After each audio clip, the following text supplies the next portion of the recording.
देखिए, यूपी चुनाव का काउंटडाउन जारी है और हर दिन के साथ जोर शोर से प्रचार का दौर भी जारी है।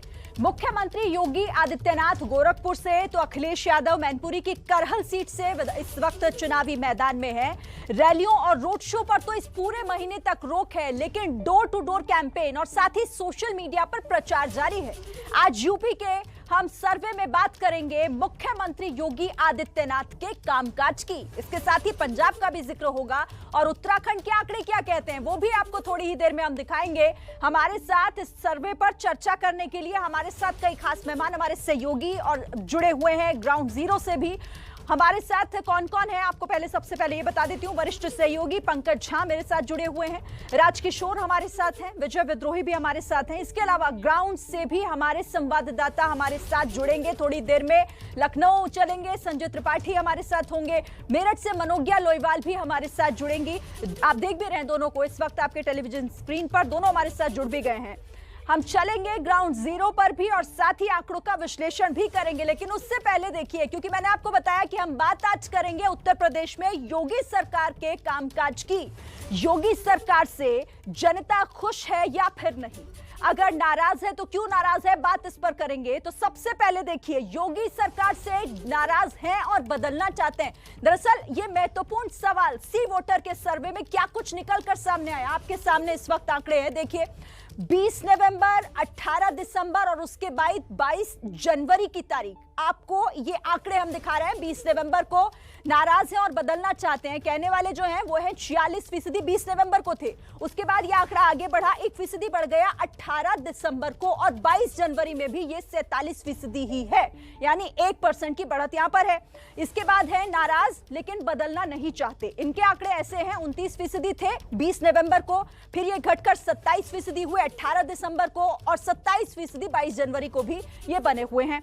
इसके बाद जो सवाल कि ना तो वो नाराज है और ना ही बदलना चाहते हैं, ना नाराज ना बदलना चाहते हैं, 25% 20 नवंबर को थे। इसके बाद ये आंकड़ा 1% बढ़ गया 26 नवंबर, माफ कीजिएगा 26% 18 दिसंबर को और उसके बाद आती है 22 जनवरी की तारीख और 22 जनवरी को भी ये 26% ही है। लेकिन सबसे ज्यादा गौर करने वाली बात देखिए इन आंकड़ों में कौन सी है। सबसे पहले नाराज और बदलना चाहते हैं 20 नवंबर के बाद 22 जनवरी, यहां पर 47% लोग ऐसे हैं जो ये मानते हैं कि वो यूपी सरकार से नाराज चल रहे हैं और साथ ही वो चाहते हैं कि बदलाव हो। और इस सवाल के साथ अब चलिए अपने ग्राउंड जीरो पर जो हमारे सहयोगी संजय त्रिपाठी बने हुए उनका रुख कर लेते हैं। संजय, हमारे सर्वे में 47% लोग ये कह रहे हैं कि योगी सरकार से नाराज भी हैं और चाहते हैं कि यूपी में परिवर्तन हो इस बार। जरा आप भी बात कीजिए अपने आसपास के लोगों से और जो स्थानीय नेता आपके आसपास हैं उनसे, वो क्या कह रहे हैं इसको लेकर। बिल्कुल सीरीन, बड़ा सवाल है और बड़ा आंकड़ा है और मेरे साथ समाजवादी पार्टी के प्रवक्ता हैं संजीव मिश्रा जी। 47% क्षमा कीजिएगा, भारतीय जनता पार्टी प्रवक्ता संजीव मिश्रा जी हैं। 47% लोग एबीपी न्यूज़ के सर्वे में ऐसे हैं जिनका ये कहना है कि वो योगी सरकार के कामकाज से नाराज़ हैं और सरकार बदलना चाहते हैं। तो ऐसी नौबत क्यों आई? आप लोग तो बड़ी पीठ ठोकते हैं अपनी सरकार के कामकाज पे। नहीं, मुझे लगता है कि उत्तर प्रदेश में जिस तरीके से योगी जी की सरकार ने काम किया है और डंके की चोट में मैं आपके चैनल पे कहूँगा कि बड़े पैमाने पर लोग प्रचंड बहुमत से जिताने के पक्ष में है और 10 मार्च को आने दीजिए, योगी जी की सरकार फिर से बनने जा रही है। और पिछली बार 2017 में जिस तरीके का मैंडेट मिला था भारतीय जनता पार्टी को योगी जी की सरकार में, योगी जी के कामकाज से खुश होकर के, उससे बड़ा मैंडेट हम लोगों को लग रहा है कि आएगा। भाजपा के लोग तो कह रहे हैं बड़ा मैंडेट है, आएगा। समाजवादी पार्टी से मनोज यादव मेरे साथ मौजूद हैं, ये कह रहे हैं बड़ा मैंडेट आएगा, बहुत बढ़िया कामकाज है। लेकिन एबीपी न्यूज़ के सर्वे में 47% लोग ऐसे हैं जो कामकाज से ना तो खुश हैं और बदलना भी चाहते हैं सरकार को। क्यों है ये नौबत? देखिए, 47% अगर लोग नाराज हैं तो मेरे ख्याल से ये संख्या आपके जिसने भी एजेंसी ने किया सर्वे वो गलत है। 97% लोग नाराज हैं और 97 लोगों परसेंट में जो नाराजगी है वो ये चाहते हैं, 97% लोग चाहते हैं सरकार बदल देनी चाहिए। कारण ये, इस सरकार ने हमेशा दुख दिया है और लगातार दुख दिया है। लेकिन मैं आपके सी वोटर के लोगों से और जो सर्वे कर रहे हैं उनसे एक बात कहना चाहता हूँ, समाजवादी पार्टी लगातार गेन कर रही है वोटर को और हमारे हर एक सेगमेंट, हर एक स्ट्रोक पे 50 लाख से ज़्यादा वोट बढ़ रहा है। लेकिन साहब हमारा टोटल वोट 31% दिखा रहे हो। कौन सा सर्वे कर रहे हो? पेंशन जिस दिन घोषणा हुई है उस दिन कम से कम 70 से 80 लाख वोट समाजवादी पार्टी को प्लस हुआ और आप हमारा वोट परसेंटेज लगातार गिरा रहे हो।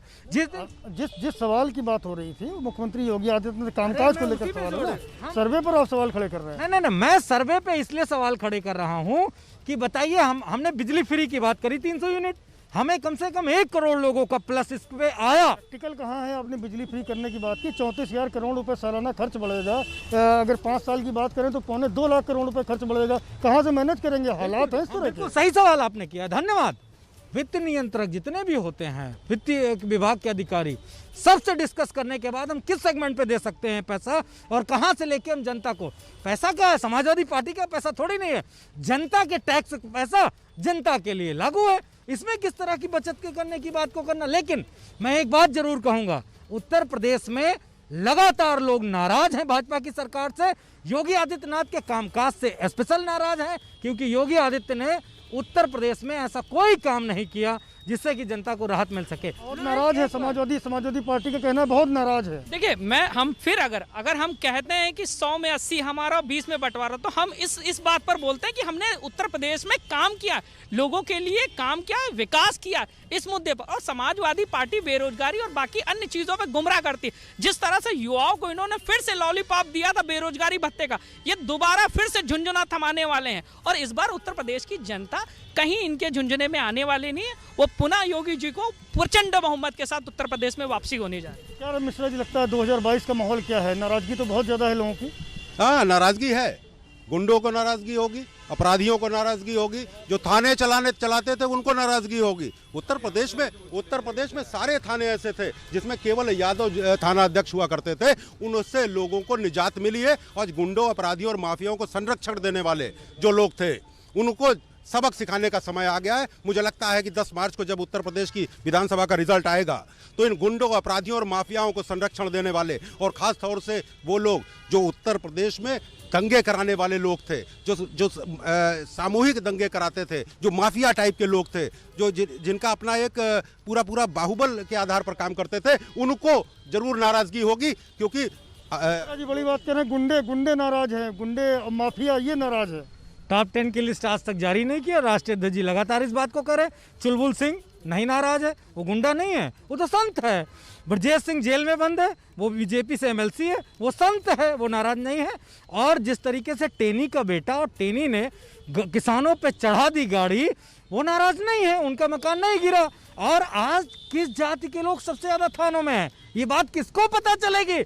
सारा ठाकुरवाद उत्तर प्रदेश में लागू कर दिया, तब भी अभी सुकून नहीं है। डीएम ठाकुर, एसपी ठाकुर, थाना इंचार्ज ठाकुर, सीओ ठाकुर, कितने ठाकुर बनाओगे? जातिवादी है ये कह रहे हैं सरकार। देखिए, आरोप लगाना विपक्ष का काम है, दिन भर लगा सकते हैं, परंतु क्या जाति से कोई प्रदेश चलेगा? क्या जाति देखकर थाने देखे जाएंगे? तो सवाल ये खड़े कर रहे हैं। नहीं, बिल्कुल गलत है। उत्तर प्रदेश में जो प्रशासन बेहतर कर सकता है, जिसके पास प्रशासनिक क्षमता बेहतर है, और जो जिला चलाने की, थाना चलाने की, और जिसको जिले चलाने की क्षमता है, उत्तर प्रदेश की सरकार, पूज्य योगी आदित्यनाथ जी की सरकार उसको जिले दे रही है। अब ये अलग विषय है कि यदि कोई प्रशासनिक व्यक्ति है और यदि किसी विशेष जाति का है और यदि किसी जिले में जाता है, तो वो लोग जो जातिवादी हैं उस व्यक्ति की जाति ढूंढ लेते हैं। ये मिश्रा जी का देखिए, उत्तर प्रदेश में योगी जी के शासन में सबका साथ और सबका विकास और सब में विश्वास का काम हुआ है। जिस तरीके से थानों की बात हो रही है, तो थानों में उत्तर प्रदेश की जनता जानती है बेहतर कि सारे थाना अध्यक्ष यादव हुआ करते थे, सारे जिला अध्यक्ष यादव हुआ करते थे, और उसी के परिणाम हुआ कि आपने जितना भी काम किया, आपको 2017 में 50 के नीचे 47 के ऊपर समेट दिया उत्तर प्रदेश की जनता ने। और देख लीजिए किस तरीके की स्थितियां उत्तर प्रदेश में। जिस तरीके से अगर माइनॉरिटीज की बात आ रही है, तो माइनॉरिटीज के लिए भी भारतीय जनता पार्टी ने काम किया है। 50% की जो महिलाओं की आबादी है, उसके लिए जिस तरीके से ट्रिपल तलाक का हम लोग वो लाए हैं। आज उत्तर प्रदेश में समाजवादी पार्टी अपनी बात कर रही है कि साहब वो ठाकुरवाद और ये बात गलत बात है। आप इन पर जातिवाद का आरोप लगा रहे हैं, ये आप पर लगा रहे हैं, जनता क्या समझे? कस्टोडियल डेथ में उत्तर प्रदेश नंबर 1, और कस्टडी कहाँ होती है? थाने में। तो क्या थाना किस तरह निष्पक्ष चल रहा है, ये सबको मालूम होना चाहिए। मानवाधिकार का सबसे ज़्यादा नोटिस उत्तर प्रदेश सरकार को, किस वजह से? पुलिस की वजह से। ये किस वजह से हुआ, ये बीजेपी को जवाब देना पड़ेगा। और अगर जातिवादी होना, अगर आप एक सरकार पे रिपोर्ट लगाते हो आरोप कि वो सरकार जातिवादी काम कर रही थी, तो आज अगर मैंने आपको कह दिया कि उत्तर प्रदेश में बीजेपी को आदित्यनाथ ने टीजेपी बना दिया, तो आप जवाब क्यों नहीं दे रहे हो? बीजेपी ये तर्क है, अपने अपने पार्टी के जो नेता हैं, समाजवादी पार्टी के लोग अपनी बात कर रहे हैं। भारतीय जनता पार्टी की अपनी बात कर रहे हैं, दोनों एक दूसरे पर आरोप लगा रहे हैं, लेकिन सटीक जवाब नहीं किसी बेहद कम है और आरोप प्रत्यारोप की बदौलत ही राजनीति में आगे बढ़ा जाता है और वो भी यहाँ पर हो रहा है। ठीक है संजय, रहिएगा मेरे साथ। अब मनोज्ञा लोईवाल के पास चलेंगे, वो भी इस वक्त ग्राउंड से हमारे साथ जुड़ी हुई हैं, मेरठ में इस वक्त वो हैं। मनोज्ञा, हमारा सर्वे, सी वोटर का सर्वे ये कह रहा है, इसके आंकड़े बता रहे हैं कि ज्यादातर लोग उत्तर प्रदेश के ऐसे हैं जो योगी सरकार से नाराज चल रहे हैं और ये चाहते हैं कि परिवर्तन की बयार बहे। आप भी जरा बात कीजिए आसपास के लोगों से अपने। देखिए, आज यहाँ मेरठ में बारिश हो रही है और बारिश का आलम यह है कि तापमान बहुत ज़्यादा गिर गया है, लेकिन राजनीति का तापमान बढ़ रहा है। आपको दो बातें ज़रूर बताएंगे पिछले कुछ दिनों में जो हम पश्चिमांचल में घूम रहे हैं उसके आधार पर। पहला कि कैराना में कल जो अमित शाह ने अपनी जाकर घर घर अभियान किया है, एक बार फिर एक नए आयाम पर दे दिया है ध्रुवीकरण की राजनीति को। जो सर्वे में आ रहा है ये कहते हुए कि सरकार को बदलना चाहते हैं और यही वजह है कि करबद्ध निवेदन अब बीजेपी के नेता लगातार कई इलाकों में कर रहे हैं, ये कहते हुए कि एक मौका और दीजिए। लेकिन समाजवादी पार्टी ये बखूबी जानती है कि जमीनी सच्चाई जो नाराजगी है उसको किस तरह से बुनाया जा सके, या जिसको कहते हैं एक क्लीशे भाषा में कि राजनीति की रोटी सेकना। दोनों दल ये बखूबी जानते हैं कि जनता में नाराजगी है और उसी के आधार पर अब सर्वे भी खरी खरी बातें कह रहा है। जाहिर तौर पर, और सर्वे ये बता रहा है कि आखिर उत्तर प्रदेश में और बाकी जो चुनावी राज्य हैं वहां पर लोगों के मन में क्या चल रहा है। पंकज जी, मैं आपके पास आऊंगी अब, क्योंकि सर्वे के मुताबिक तो ये, क्योंकि बीजेपी सबसे ज्यादा अगर किसी बात का जिक्र कर रही है तो वो ये कि हम काम के आधार पर जनता के बीच जा रहे हैं, लेकिन 47% कह रहे हैं कि काम तो किया ही नहीं, नाराज चल रहे हैं। शिरीन, देखिए, पिछले 32 सालों में किसी सरकार ने यहाँ यूपी में रिपीट नहीं किया और 5 साल तक सरकार चलाने के बाद अगर 53% लोग कह रहे हैं कि सरकार को वो बदलना नहीं चाहते, तो मुझे लगता है योगी आदित्यनाथ कुछ मामलों में तो कामयाब दिख रहे हैं। 6% का फर्क है जो बदलना चाहते हैं और नहीं बदलना चाहते हैं। और शिरीन, एक चीज़ और भी देखना पड़ेगा कि ये जो 47% लोग हैं जो कामकाज से योगी सरकार के नाराज़ हैं और बदलना भी चाहते हैं, उसमें ऐसे भी लोग होंगे जो कुछ बीएसपी के होंगे, कुछ लोग समाजवादी पार्टी के समर्थक होंगे, कुछ लोग कांग्रेस के भी होंगे, कुछ लोग अन्य पार्टियों के। तो कहीं ना कहीं इन आंकड़ों से जो सी वोटर का सर्वे है उससे तो एडवांटेज जो है वो साफ साफ दिख रहा है, योगी आदित्यनाथ की तरफ पलड़ा भारी है। ठीक है, राजकिशोर जी भी हमारे साथ हैं। राजकिशोर जी, आपका आकलन क्या कह रहा है, आपका विश्लेषण इन आंकड़ों पर क्या है? देखिए, बिल्कुल आपने सही पूछा। इन आंकड़ों की अगर बात करें तो 47 और 27, 74% लोग योगी आदित्यनाथ सरकार से नाराज हैं, ये साफ साफ दिखाई पड़ रहा है। लेकिन इसका दूसरा पहलू ये है कि 27% लोग वो जो दूसरे विकल्प हैं उनकी तरफ नहीं देख सक रहे हैं। यानी योगी आदित्यनाथ अभी भी उनकी तुलना में, भले ही उनसे नाराजगी हो, मतलब दिल दुखा तो है पर टूटा नहीं है टाइप का मामला है यहाँ पर। और इसीलिए अखिलेश यादव जो पूरी तरीके से दूसरे विकल्प के तौर पर दिखाई पड़े, क्योंकि यूपी में कोई दो राय नहीं कि मुकाबला सीधा है योगी आदित्यनाथ बनाम अखिलेश यादव। ऐसी स्थिति में 27% लोग योगी आदित्यनाथ से नाराज होने के बावजूद अगर अखिलेश यादव की तरफ या किसी दूसरी तरफ नहीं जा पा रहे, तो इसका मतलब उनकी तुलना में अभी देखते। लेकिन 50% के आसपास लोग नाराज हैं और कांटा अगर आप देखें तो 46 से 47 हो चुका है ऑलरेडी। अब देखते हैं कि टिकटों का वितरण होता है उसके बाद किस तरीके का मिजाज होता है, 46 40 पे आता है या 50 पार कर जाता है, ये देखने वाली बात होगी। शिरीन, बहुत महत्वपूर्ण बात आपने यहाँ पर उठाई है कि 27%, इसका मतलब ये हुआ कि वो लोग विकल्प के तौर पर कोई ढूंढ नहीं पा रहे हैं, किसी को देख नहीं पा रहे। संजय, इसी सवाल के साथ आपके पास आऊंगी, आप जरा बात कीजिए। विकल्प के तौर पर अखिलेश यादव खुद को प्रोजेक्ट तो कर रहे हैं या फिर जो दूसरे दल, लेकिन शायद जनता को वो समझ नहीं आ रहा। बिल्कुल, मैं बात करूंगा भारतीय जनता पार्टी के जो प्रवक्ता संजीव मिश्रा मेरे साथ में है। विकल्प के तौर पर तो अखिलेश यादव प्रोजेक्ट कर रहे हैं अपने ऊपर, लेकिन बहुत असर नहीं उसका दिख रहा है, ऐसा क्यों? नहीं, विकल्प है ही नहीं ना। उत्तर प्रदेश की जनता ने विकल्प के आधार पर किसी को रखा ही नहीं है। जिस तरीके से योगी जी ने काम किया, जिस तरीके से जब कोरोना का समय आया, तो कोरोना में जब लॉकडाउन हो रहा था, देश की सरकार और प्रदेश की सरकार मिलकर जब लॉकडाउन कर रही थी तो सबको आपत्ति हो रही थी। जब लॉकडाउन धीरे धीरे खोला गया तब सबको आपत्ति हुई। जिस तरीके से मुख्तार अंसारी और अतीक अहमद ने उत्तर प्रदेश में साम्राज्य बनाया था, आज बुलडोजर जब चला है तो उत्तर प्रदेश की जनता को समझ में आया है कि क्या स्थितियां हैं और क्या परिस्थितियां हैं, किन सरकारों ने उनको संरक्षण दे करके उत्तर प्रदेश में इस तरीके का हाहाकार और पापाचार मचा रखा था। आज हाहाकार, पापाचार, अत्याचार, अनाचार और दुराचार से जिस तरीके से योगी जी की सरकार ने अपना काम किया है, मैं कह सकता हूं कि आज जिस तरीके से काम हो रहा है, ये गुंडे, अपराधी, माफिया को पालने वाले, संरक्षण देने वाले, शिक्षा माफिया, ये सब बिल में घुसे हुए हैं और उन्हीं को आपत्ति हो रही है। विकल्प नहीं बन पा रहे हैं, मजबूत विकल्प जिसको कहा जाए उत्तर प्रदेश में जिस तरह के हालात हैं 2022 के चुनाव के लिए, ऐसा क्यों है? एक बात का बीजेपी को धन्यवाद देता हूँ, आरएसएस को धन्यवाद देता हूँ कि इन्होंने योगी आदित्यनाथ को मुख्यमंत्री का फेस बनाया और समाजवादी पार्टी इस बात को लेकर खुश है। कम से कम एक ठाकुर बिरादरी का उन्होंने उनको मुख्यमंत्री फेस बनाया, और अगर ये मुख्यमंत्री फेस बदल देते तो समाजवादी पार्टी के लिए मुश्किलें थीं। विकल्प के रूप में उत्तर प्रदेश ने समाजवादी पार्टी को देखा। वो समाजवादी पार्टी कोई प्रोजेक्ट नहीं कर रही, ना मीडिया के द्वारा ना किसी। जिस तरीके से राष्ट्रीय अध्यक्ष जी का रथ चला, जनता ने उनको पूरा समर्थन दिया, सड़कों पे लोग खड़े हुए, और जब गाजीपुर से लखनऊ के लिए वो चले तो पूरी रात लोग सड़कों पे खड़े रहे, और एक दो नहीं, हजारों लाखों की तादाद में लोग पूरी रात तक इंतजार करते रहे। वो निश्चित तौर पे एक मैसेज था कि किस तरीके से समाजवादी पार्टी की सुनामी आने वाली है और बीजेपी की सरकार को जनता उखाड़ फेंकने के लिए। आप बताओ, मेरठ में रैली होती है, पूरे प्रदेश से बच्चों को इकट्ठा किया जाता है, तब मोदी जी की रैली हो पाती है। कहीं भी मोदी जी की रैली होती है तो एक एसडीएम साहब का मेरे पास फोन आया, मैंने उनसे बात की थी। वो बताया कि मनोज जी, आपकी सरकार थी तो आरटीओ से कह देना पड़ता था, वो गाड़ियों की व्यवस्था कर देता था, डीजल आप डला लेते थे। ये पहली ऐसी सरकार है जिसमें गाड़ी भी दो, डीजल भी दो और व्यवस्था भी कराओ भीड़ की। और सरकारी मशीनरी के दुरुपयोग का बड़ा आरोप है, क्या लगता है? देखिए, एक चीज कहना चाहूंगा कि अखलाक पर लाखों करोड़ों रुपए खर्च कर देने वाले भरत यादव पर कभी कुछ नहीं बोलेंगे। भरत यादव की हत्या सिर्फ एक लस्सी के विवाद पर हो जाती है। अखिलेश जी ट्वीट नहीं करते, अखिलेश जी 1 रुपए का भी अनुदान नहीं देते। क्या कभी यादव समाज आने वाले चुनाव में भरपूर जवाब देगा? चोट की वोट का मार मारने वाला है। मिश्रा जी, जवाब दीजिए। नहीं, देखिए, जिस तरीके की बातें हो रही हैं, इनसे इतर अगर बात की जाए तो उत्तर प्रदेश में जिस तरीके से पूर्वांचल एक्सप्रेसवे का वे शुरू हुआ, जिस तरीके से बुंदेलखंड एक्सप्रेसवे शुरू हुआ, कानपुर में मेट्रो शुरू हो गई, और भी जगह पे जिस तरीके से विकास के काम हुए। अरे शुरुआत हुई थी 2012 में। जब लगता है कि विकास कार्यों की वजह से योगी सरकार का ग्राफ बढ़ा, अखिलेश यादव विकल्प नहीं बन पा रहे हैं।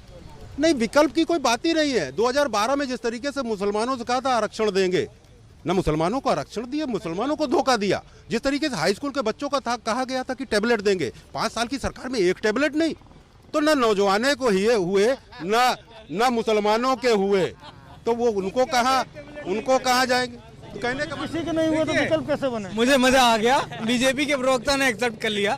लैपटॉप टैबलेट दोनों देने की बात कही थी संकल्प पत्र में, तो लैपटॉप तो दिया ही नहीं, टैबलेट भी कौन सा दिया और कितने दिए सबको पता है। समाजवादी पार्टी ने दुनिया का नंबर 1 लैपटॉप वितरण किया है। दुनिया में किसी भी देश में 20 लाख लैपटॉप जनता को किसी भी सरकार के द्वारा नहीं दिया गया, और जो समाजवादी पार्टी ने करके दिखाया वो वही विकल्प बनाती है जनता उत्तर प्रदेश में कि ये 300 यूनिट बिजली भी फ्री देंगे, ये पुरानी पेंशन भी लागू करेंगे, ये जो 22 लाख नौकरियों और रोजगार की बात आईटी सेक्टर में, जो प्राइवेट सेक्टर की नौकरियां समाजवादी पार्टी देगी, उस पर भी नौजवानों को पूरा विश्वास है कि ये देंगे। और अभी तो एक धमाका और बाकी है, अभी अगली प्रेस कॉन्फ्रेंस बाकी है, कह रहे हैं कि सब फ्री देंगे, बिजली फ्री देंगे, पेंशन भी देंगे, तब भी विकल्प नहीं बन पा रहे हैं। आपकी बात पे आ रहा हूँ। इन्होंने कहा कि हमने लैपटॉप दिया, 20 लाख लैपटॉप की खरीदारी हुई, बेचा गया और बांटा गया 11 लाख, 9 लाख लैपटॉप कहाँ गए? घोटाला हुआ।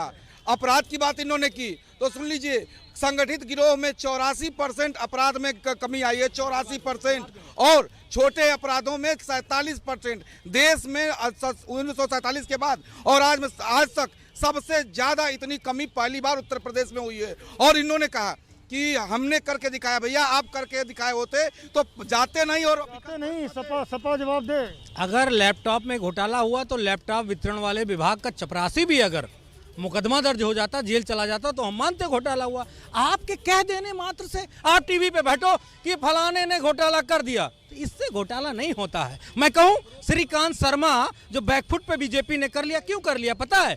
जो पेंशन का पैसा था बिजली विभाग का, वो सारा पैसा किस कंपनी को दे दिया गया और कितना बड़ा घोटाला बिजली विभाग के लोगों को हो गया। उस तारीख से श्रीकांत शर्मा को बैकफुट पे कर दिया गया। क्यों? नहीं, वो तो रोजाना प्रेस कॉन्फ्रेंस में आते थे, प्रवक्ता थे सरकार के, लेकिन बीजेपी ने जो घोटाले किए हैं, सत्ता आने के बाद एक एक घोटाले का पर्दाफाश समाजवादी पार्टी करेगी और बुलडोजर वही रहेगा, ड्राइवर बदलेगा और दिशा बदलेगी। ड्राइवर बदलेगा, दिशा बदलेगी, बड़ी बात कर रहा हूँ। पीएफ घोटाला भी उठा रहे हैं। नहीं, देखिए जिस तरीके की बातें कर रहे हैं, अब इन्होंने कहा कि लैपटॉप और टैबलेट दे दिए। एक टैबलेट 5 साल की सरकार में इन्होंने नहीं दिया और मुसलमानों से कहा था आरक्षण देंगे, 5 साल में कोई काम नहीं किया। उसका इनको 2017 में इनको प्रत्यारोप की बात है। दोनों ही दल एक दूसरे की सरकारों पर उंगलियां उठा रहे हैं। वो समाजवादी पार्टी के लोग अपनी पीठ ठोक रहे हैं कि हमने बहुत अच्छा काम किया, तो भारतीय जनता पार्टी के लोग अपनी तारीफ कर रहे हैं कि बहुत बढ़िया काम किया। तो ये शिरीन आपने देखा किस तरह से राजनीतिक दलों के लोग हैं जो अपनी अपनी प्रतिक्रिया। लेकिन सही बात है, लेकिन ये जनता को तय करना है कि किसकी पीठ ठोकी जाएगी, किसको आखिर अपने काम को लेकर, जो लगातार सरकार यही कह रही है, यूपी की सरकार, कि हम तो अपने काम के दम पर जाएंगे जनता के बीच, लेकिन जनता किसे आगे बढ़ाएगी ये तो देखना होगा।